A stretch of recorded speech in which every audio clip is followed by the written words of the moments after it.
So whenever we have something where I'm just trying to get that variable by itself, the nicest way to always start thinking about things, possibly, is using SADMAP.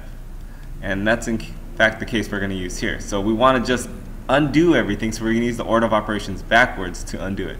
So I have 2x plus 3 squared plus 8 equals 136. And I'm just going to get the x by itself. So using SADMAP, first thing I'm going to do is get rid of addition and subtraction. So I'm going to subtract the 8.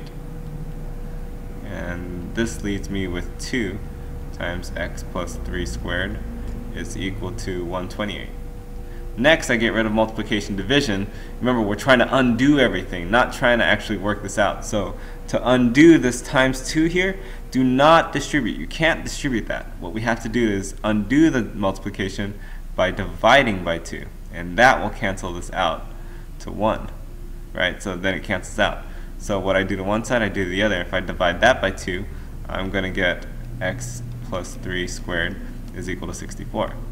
Now, since we've undid our multiplication division, now we can undo our exponent, which we see there's an exponent of 2. And remember, the inverse of taking an exponent, of having an exponent there, is to take the root. So in this case, since it's to the second power, we're going to take the second root, or the square root, on both sides. Now, since it's an even root on both sides, when this cancels out, we're left with x plus 3, and on the other side, it's an even root, so we're going to have a plus or minus in front. And actually, square root of 64, we know what that is. That's going to be 8.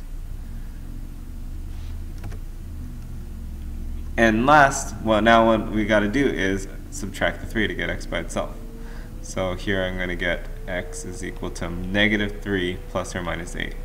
Now, if we ever have a plus or minus, we always need to separate that into the two separate type of problems that we're going to get, the plus version and the minus version. So I have x is equal to negative 3 plus 8, and I have x equals negative 3 minus 8. So solving both of these out, we're going to get x is equal to 5, and x is equal to negative 11, which we see is answer letter C.